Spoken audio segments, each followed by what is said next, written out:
गोपीजन वल्लभ गिरवरधारी यशोदानंदन ब्रज जन रंजन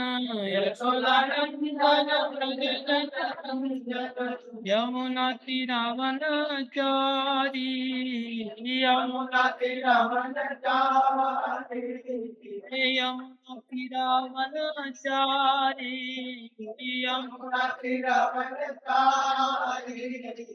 जय राधा माधव कुंज विहारी गोपीजन वल्लभ गिरवरधारी हरे कृष्णा कृष्णा कृष्णा हरे हरे राम राम राम हरे हरे हरे कृष्णा कृष्णा कृष्णा हरे हरे हरे राम राम हरे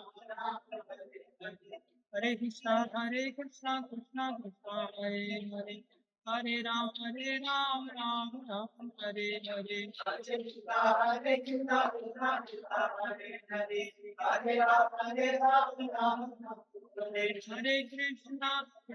हरे कृष्णा कृष्णा कृष्णा कृष्णा हरे हरे हरे राम राम राम हरे हरे हरे कृष्णा कृष्णा कृष्णा हरे हरे हरे राम राम राम हरे एकाई गौर हरि बोल हरि बोल हरि बोल हरि बोल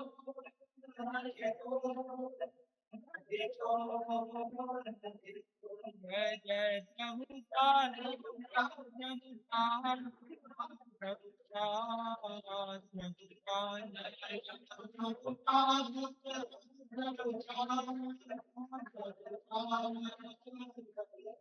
जय जय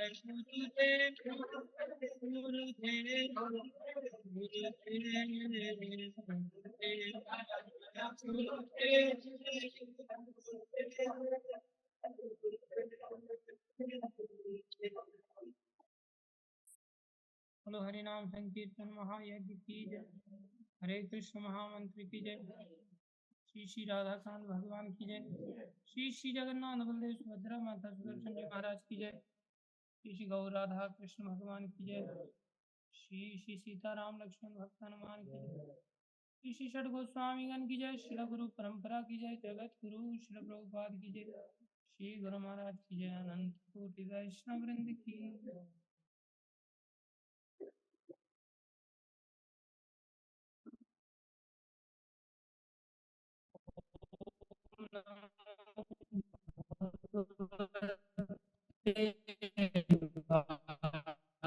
वासुदेवाय वासुदेवाय ओम नमो भगवते वासुदेवाय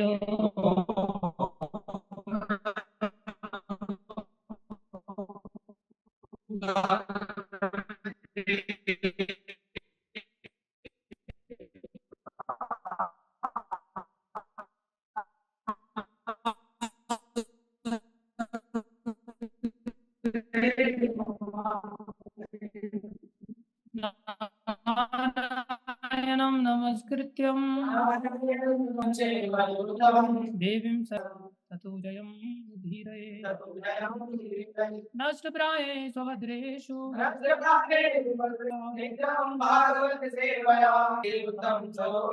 भक्तिर्भवती नैष्ठिकी।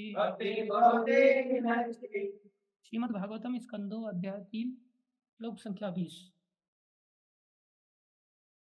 विलेवतोरुक्रम विक्रमान्ये न शृण्वत कर्णपुटे नरस्य जीवा सतीदा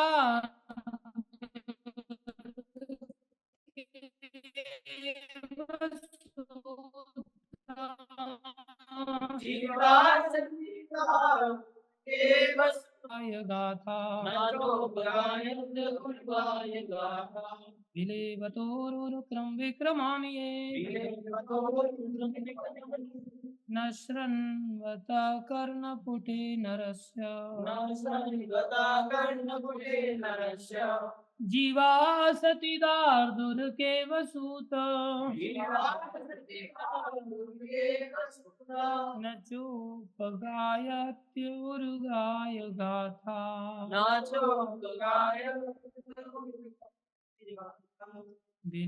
विलेवतोरुक्रम विक्रमाणये न शृण्वत कर्णपुटे नरस्य जीवा असति दार्दुर्गेव सूत न चोपगायत्युर्गाय गाथा। अनुवाद जिसने भगवान के शौर्य तथा अद्भुत कार्यों की कथाएं नहीं सुनी है तथा जिसने भगवान के विषय में गीतों को गाया या उच्च स्वर से उच्चारण नहीं किया है उसके श्रवण रंध्र मानो सांप के बिल हैं और जीभ मानो मेढक की जीभ है। दक्ष क्या समझना है? भागवत गीता को इस वर्ष से नहीं कहता कि जी मानो मेढक है और कान सांप की बिल। अरे बोल ताली बजा। समझ आया तेरे को? नहीं समझ आया?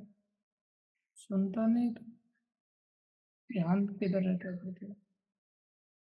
हिंदी समझ में आती है तो समझ में आना चाहिए क्या बता रहे। लिखना जिसने भगवान के शौर्य तथा अद्भुत कार्यों की कथाएं नहीं सुनी।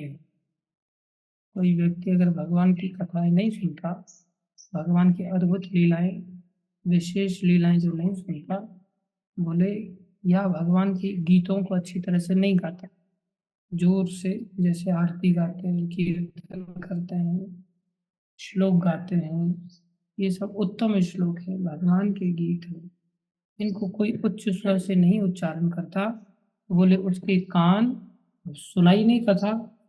जिसने कथा नहीं सुना उसके कान सांप के बिल की तरह हैं और जो उच्चारण नहीं करता उसकी जीभ।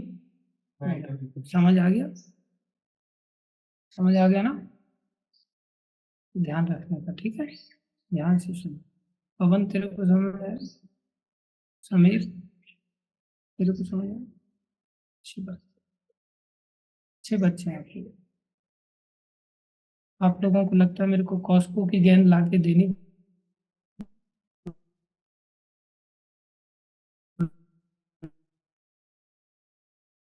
है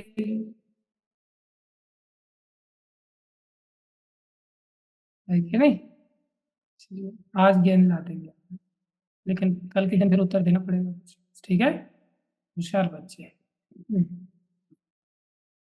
ओम ज्ञानम तिमिरन्धस्य ज्ञानाञ्जनशलाकया चक्षुरुन्मीलितं येन तस्मै श्रीगुरुवे नमः। श्रीचैतन्यं मनोभीष्टं स्थापितं येन भूतले स्वयं रूपदा मह्यं ददाति स्वपदान्ति। वन्देऽहं श्रीगुरुं श्रीयुतापदकमलं श्रीगुरुन् वैष्णवांश्च श्रीरूपं साग्रजातं सहगणा रघुनाथान्वितं तं सजीवं साद्वैतं सावधूतं परिजनसहितं कृष्णचैतन्यदेवं श्री राधा कृष्ण पदां सहगण ललिता श्री विशाखान्वितांश्च। हे कृष्ण करुणा सिंधु दीनबन्धो जगत्पते गोपेश गोपीपदां श्री राधा कांत नमस्तुते। तप्त कांचन गौरंगी राधे वृंदावनेश्वरी वृषभानुसुते देवी प्रणमामि हरिप्रिये। वाञ्छाकल्पतरुभ्यश्च कृपा सिन्धुभ्येव च पतितानां पावनेभ्यो वैष्णवेभ्यो नमो नमः। जय श्री कृष्ण चैतन्य प्रभु नित्यानंद श्री अद्वैत गदाधर शिवासादि गौर भक्त वृंदा हरे कृष्णा कृष्ण कृष्ण हरे हरे, हरे राम राम राम हरे हरे। हरे कृष्णा कृष्ण कृष्ण हरे हरे, हरे राम हरे, हरे कृष्णा कृष्ण कृष्ण हरे हरे, हरे राम राम हरे हरे। गुरुवे गौरचंद्राय राधिकाय तदालय कृष्णाय कृष्ण भक्ताय तद्भक्ताय नमो नमः।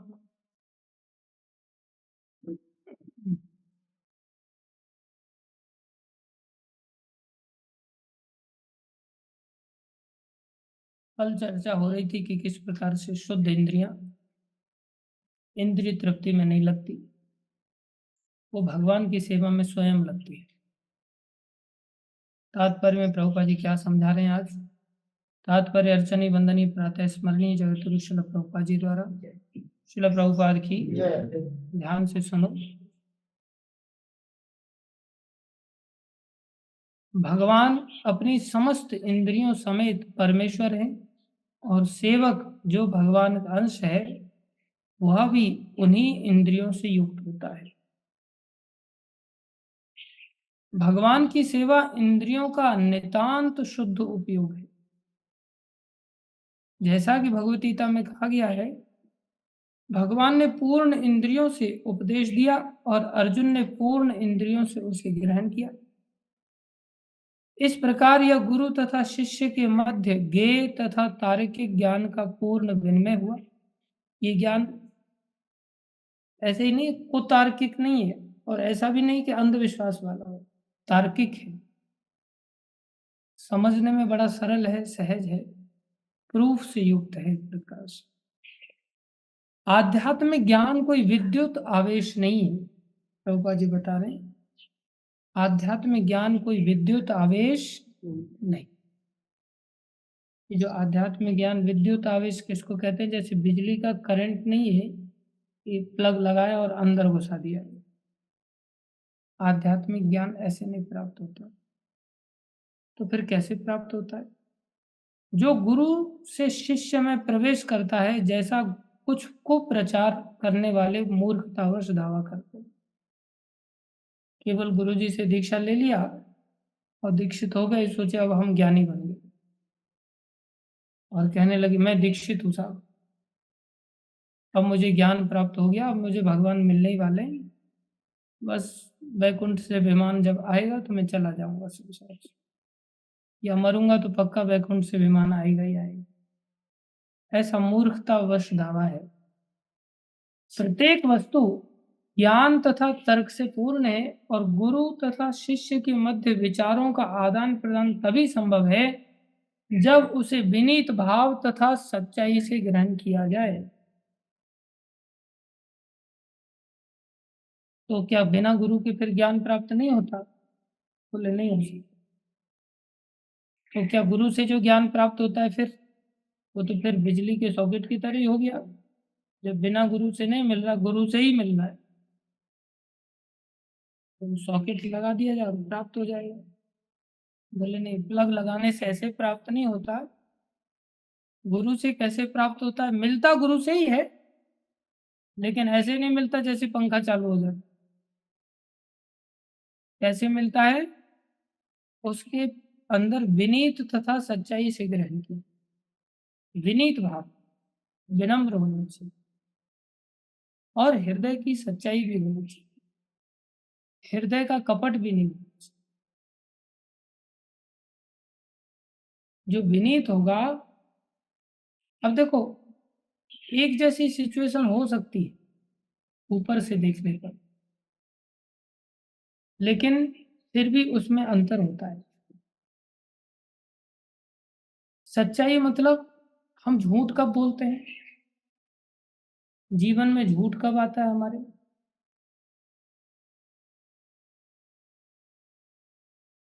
प्राय हम झूठ कब बोलते हैं? झूठ का सहारा कब लेते हैं? भय होता है किसी चीज का, डर होता है, डर होता है किसी चीज का। डर कब होता है? गलत गलत काम करते हैं। गलत चीज से भय उत्पन्न होता है और भय के कारण हम झूठ का सहारा लेते हैं। सही बात है। कपट का सहारा आदमी कम लेता है, अपने आप को गलत चीजों में लगाने के लिए। गलत क्या है? शास्त्र के विरुद्ध कार्य करना। शास्त्र के विरुद्ध क्या कार्य है? झूठ बोलना, चोरी करना और कुछ, नशा करना, मांसाहार करना, व्यभिचार करना, जुआ सट्टा खेलना, 4 नियमों को तोड़ना, ये क्या है? शास्त्र के विरुद्ध है। और जब हम इसे करेंगे तो अपने आप ही डर लगेगा, कपट करेंगे, है कि नहीं? तो कपट अच्छी चीज है क्या? नहीं। लेकिन बोले मैं माला नहीं करता, लेकिन आपसे झूठ नहीं बोल रहा हूं, सच बता रहा हूं, मैं माला नहीं करता। तो ऐसा सच अच्छा है क्या? ऐसा सच अच्छा है क्या? लेकिन ऐसा सच अच्छा है क्या? ऐसा सच भी अच्छा नहीं है, और झूठ तो अच्छा है ही नहीं। समझ में आ रहा है?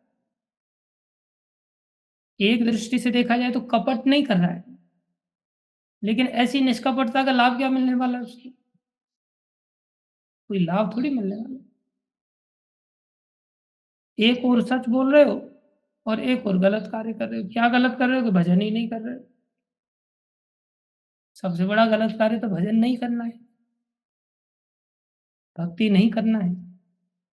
उसके पश्चात फिर दूसरे गलत कार्य चालू। वही तो जड़ है। कृष्ण भूलिया भोग वांछा करे, पाछे ते माया तारे झापुटिया दे।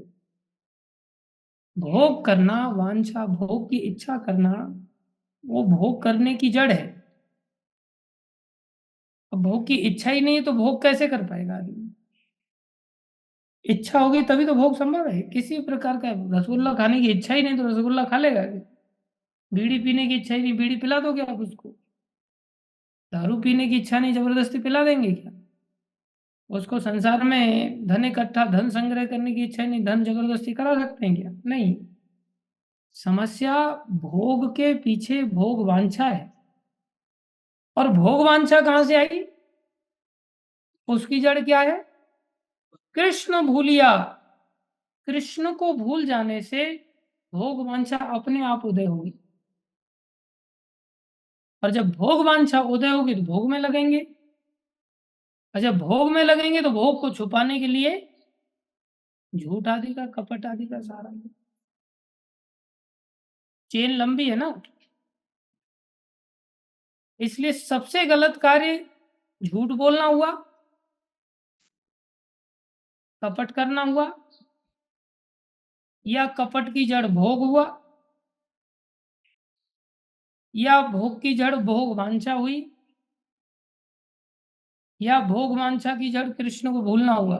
कृष्ण को सबसे गलत कार्य क्या होगा? कृष्ण को भूलना। अब कोई कह रहा है मैं सच बोल रहा हूं कि मैं जप नहीं करता, तो ये सच सबसे गलत है कि नहीं? कि मैं जप नहीं करता। मैं सच कह रहा हूं मैं कभी कथा नहीं सुनता हूं। मैं सच कह रहा हूं मैं कभी भागवत नहीं पढ़ता। मैं सच कह रहा हूं कभी भगवत गीता नहीं पढ़ता। मैं सच कह रहा हूं कभी भक्तों का सानिध्य नहीं करता। ऐसा सच कितना घटिया है, इसे सत्यवादी कहेंगे क्या? ये सब की जड़ है कि जीव बेचारा भगवान को भूल करके बैठा हुआ है, भगवान का भजन नहीं करता। एक एंगल से देखा जाए तो कोई व्यक्ति इन दोषों से युक्त पाया जा सकता है। किसी समय उसने भगवान को भुला दिया था, अब किस समय भुला दिया था पता नहीं, अनादि काल से भुला दिया, कोई काल का सीमा नहीं था। अब जो भुला दिया था उसकी वजह से भोग वासना अंदर जागृत हो गई, इच्छाएं उत्पन्न हो गई, भोग, उसके कारण वो भोगों में लग गया, उसके कारण उसके अंदर अब कपट आ गया। समझ रहे हैं? तो दो प्रकार से लोग व्यवहार कर सकते हैं, एक कपट से युक्त, एक बिना कपट के, और एक सो कॉल्ड सच्चाई वाला। सो कॉल्ड सच्चाई और कपट दोनों ही ग्रहणीय नहीं है। जैसे उदाहरण के लिए एक भक्त इस्कॉन छोड़ दिया और बाहर जाकर के रहने लग गया, तो समाचार प्रभुपा जी तक पहुंचा। तो प्रभुपा जी ने पूछा क्यों छोड़ दिया उसने इसको, उसको बोलो वापस आ जाए। तो वो क्या कहता है, मैं वापस तो आ जाऊंगा, बस मेरे को तीसरे नियम में छूट दे दी जाए। तीसरे नियम में छूट दे दी जाए, मेरे से संयम नहीं बरता जाता। तीसरा नियम है पर पुरुष के प्रति व्यभिचार की वृत्ति रखना, या पराई स्त्री को माता के समान नहीं समझना। इस प्रकार से व्यभिचार की जो वृत्ति है, बोले उसमें अगर मेरे को छूट मिल जाए तो मैं इस्कॉन में आके रह लूंगा। एक प्रकार से वो कपट कर रहा है क्या? नहीं, सच बोल रहा है ना। और क्या सोच रहा है, मेरे को छूट दे दी जाए, क्योंकि मेरे से रहा नहीं जा रहा है। तो उसका इस सच को ध्यान में रखते हुए, निष्कपटता को ध्यान में रखते हुए, क्या उसे अनुमति दे देनी चाहिए क्या इस्कॉन में रहने की? दूसरा व्यक्ति है जो कि अपने आप को ऊपर से सच्चा दिखा रहा है, मंदिर में रह रहा है, ऊपर से सच्चा दिखा रहा है, लेकिन अंदर से उसकी भोग वासना है, और वो भोगों में लगा हुआ और कह रहा है मैं चारों नियमों का पालन कर रहा हूं। क्या उसे निष्कपट कहेंगे? उसकी भी निष्कपट नहीं, वो तो कपटी है। बाहर जो व्यक्ति है वो तो सच बोल रहा है, लेकिन सच बोलने के साथ उसको इस्कॉन में अनुमति नहीं दी जा रही है। क्यों? क्योंकि उस दोष से दूर आना चाहता ही नहीं, उस दोष से दूर आना चाहता ही नहीं। और दूसरा व्यक्ति दोष को गुण समझ करके छुपाने की चेष्टा कर रहा है,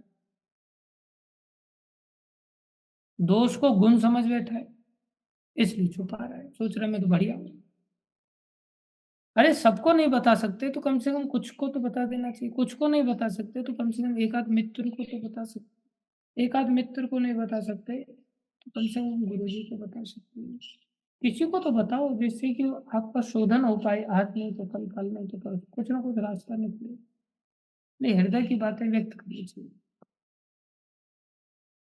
तीसरा व्यक्ति है जो ये कह रहा है कि मेरे से रहा नहीं जाता, मैं बार बार इस दोष का शिकार हो जाता हूँ, किसी गलती का शिकार हो जाता हूँ, लेकिन वो बता करके आर्त भाव से निवेदन कर रहा है, रो रहा है कि मुझे इसमें से दलदल से निकालो बाहर। एक भक्त तो था कि वो कह रहा है कि मेरे को तीसरा नियम में छूट दे दी जाए तो मैं इस्कॉन में रहूंगा। और एक दूसरा भक्त वो प्रभुपाद जी के चरणों में जाकर के रो रहा है, मेरे से बार बार तीसरा नियम टूट जाता है, आप कृपा करो। और प्रभुपाद जी ने उसको नहीं निकाला बाहर, कोई बात नहीं, भजन करो, भक्ति करो। जबकि देखा जाए ऊपर से तो दोनों स्थितियां एक जैसी हैं। वो भी तीसरे नियम को तोड़ रहा है, जो मंदिर में अंदर रह रहा है वो भी तीसरे नियम को तोड़ रहा है, जो बाहर जाकर के रह रहा है। बाह्य दृष्टि से देखा जाए तो कौन सा अच्छा नजर आ रहा है? बोले मैं मंदिर में तो नहीं कर रहा हूँ। अरे तुम्हारे अंदर ऐसी निष्कपटता का कोई मीनिंग नहीं है, क्योंकि तुम दोष को गुण मान बैठे हो। दूसरे व्यक्ति ने दोष को दोष समझाए, वो जल्दी ही बाहर आ जाएगा, वैष्णवों का कृपा पात्र बन जाएगा। क्यों? उसमें विनीत भाव है। उसमें क्या है? विनीत भाव। विनीत किसको कहते हैं? विनीत किसको कहते हैं? अच्छा, विनीत का अर्थ होता है विनम्र। विनीत किसको कहते हैं? विनम्र, जो झुक करके निवेदन करके प्रार्थना कर रहा है, जो अपना सीना चौड़ा करके दादागिरी दिखा रहा है, उसको विनीत भाव नहीं। जो दादागिरी दिखा, मैं देख लूंगा आपको, अब मिलना मेरे को, प्रभु जी अभी नहीं है तब देखूंगा मैं तेरे को, वो क्या प्रदर्शन हो रहा है? शब्दों का भी उपयोग नहीं करना चाहिए। शब्दावली भी बड़ी विनम्र होनी चाहिए। अंदर से विनम्र हो सकते हैं कोई लोग, जैसे कि मैं हूँ कि नहीं हूँ? तो कितना जबरदस्ती कहना पड़ रहा है लोगों को। अंदर से मैं विनम्र हूँ कि नहीं? कोई नहीं बोल रहा है। और बाहर से? जगदीश्वरी प्रभु, मैं बाहर से विनम्र हूँ क्या? देगा?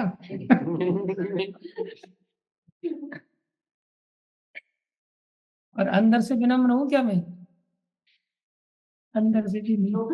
नो कमेंट ही कोई नहीं दे रहा है, क्या कह सकते हैं।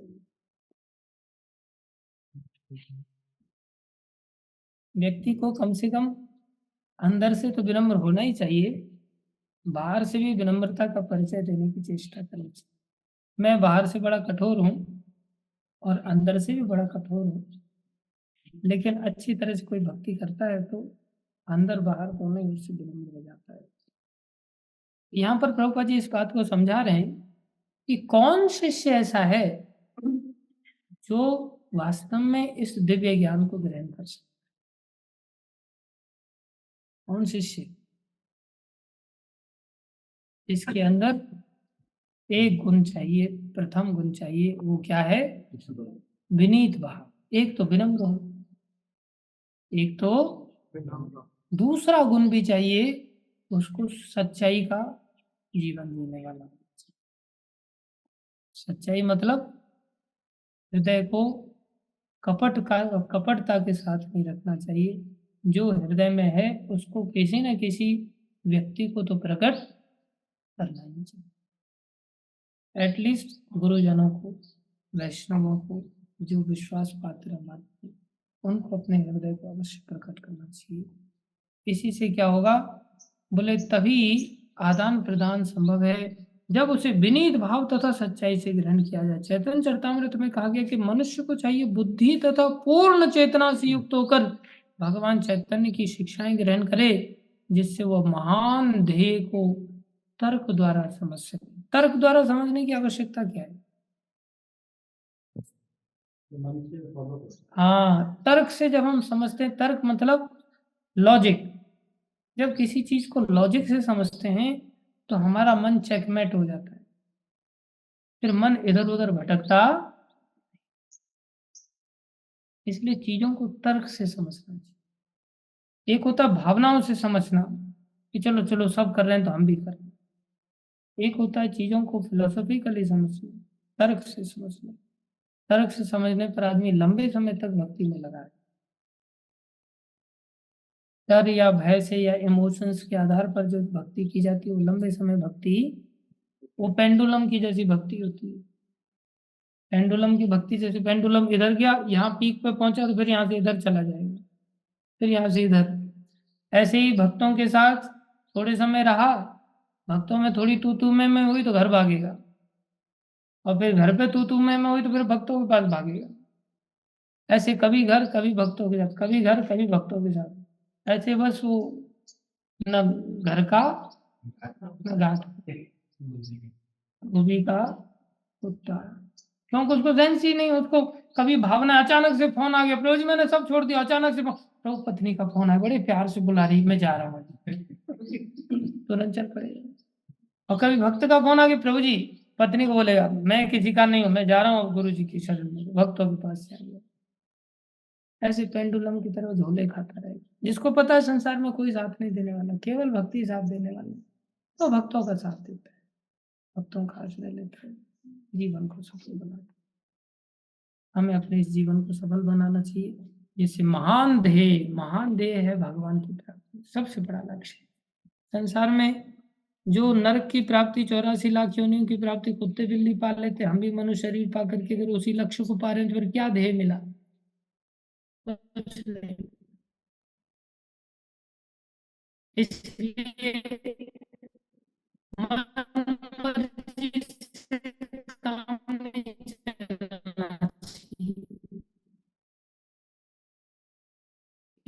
मन कर दिया